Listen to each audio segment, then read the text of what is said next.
Friends అందరూ ఎలా ఉన్నారు? బాగున్నారా? నేను బాగున్నాను. ఈరోజు వీడియో వచ్చేసి నెల్లూరు చేపల పులుసు చేయబోతున్నాను.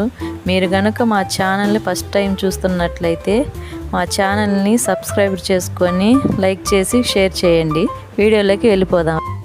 ముందుగా 3 టమాటాలు, ఒక ఆనియన్ గ్రైండ్ చేసి పక్కన ఉంచుకోవాలి. శుభ్రం చేసుకున్న చేప ముక్కలకు తగినంత కారం 2 స్పూన్లు వేసుకున్నానండి. నేను పట్టించిన కారం అండి అది. పసుపు అంతా దాంట్లోనే వేసి ఉన్నాను. తగినంత ఉప్పు, 2 గరిటెల ఆయిల్ వేసుకున్నానండి. చేప ముక్కలకు పట్టేంత వరకు బాగా శుభ్రంగా కలుపుకోవాలి.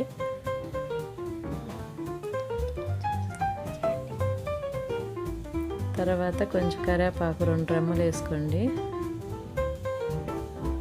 బాగా చేప ముక్కలకి పట్టేంత వరకు కలుపుకోవాలండి. బాగా మనం ముందుగా కొంచెం చింతపండుని తీసి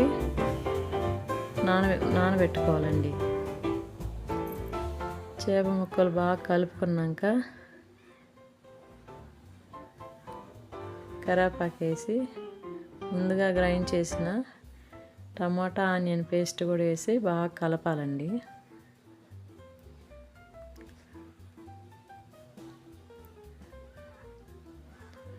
బాగా కలిపిన తర్వాత ముక్కలకు పట్టద్ది కారం, ఉప్పు అవన్నీ. ముందుగా నానబెట్టుకున్న చింతపండుని బాగా కలిపి పులుసు పోసుకోవాలండి.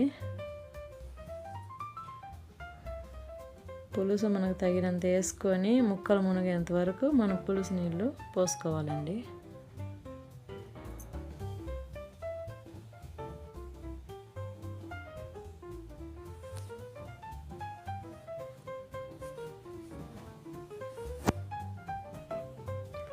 బాగా కలుపుకోవాలండి. పులుసు పోసిన తర్వాత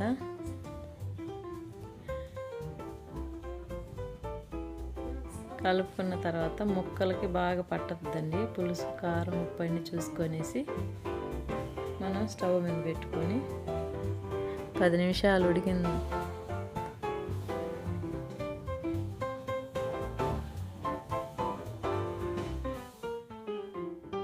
హై ఫ్లేమ్లో పెట్టుకొని 10-15 నిమిషాల తర్వాత ఉడికినాక ముందుగా సిద్ధం చేసుకున్న అల్లం పేస్ట్ని 1 స్పూన్ వేసుకోవాలండి. ఉడకబెట్టినాక తర్వాత కొంచెం అల్లం వెల్లుల్లి పేస్ట్ కలపాలి. కొంచెం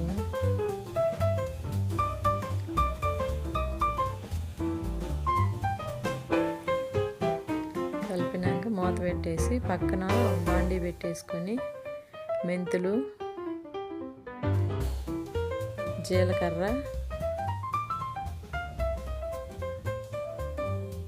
ధనియాలు, ఆవాలు ఈ 4 వేసుకొని బాగా దోరగా వేయించుకోవాలండి.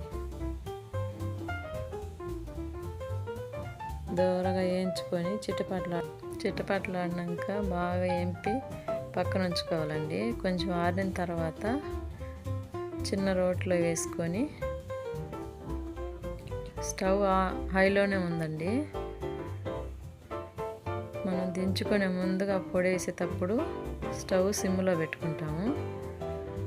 ఇప్పుడు మనం చిన్న రోట్లో వేసుకొని బాగా మెత్తగా పొడి చేసుకోవాలండి. పొడి చేసుకున్న తర్వాత అది స్టవ్ సిమ్లో పెట్టేసేసి ఈ పొడి వేసుకొని తర్వాత 10-15 నిమిషాలు అది ఉడకాలి సిమ్లో. అప్పుడు కొంచెం తీసి అట్లా గరిటతో కాకుండా చేత్తో అట్లా డేక్షా అని అట్లా మెల్లగా అట్లా తిప్పాలండి, ముక్కలు చెదిరిపోకుండా.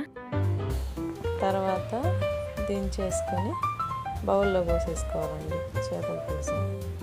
మా వీడియో కనుక మీకు నచ్చినట్లయితే లైక్ చేయండి, షేర్ చేయండి, సబ్స్క్రైబ్ చేసుకొని అట్లాగే మీ ఫ్యామిలీ మెంబర్తో షేర్ చేయండి. Thank you.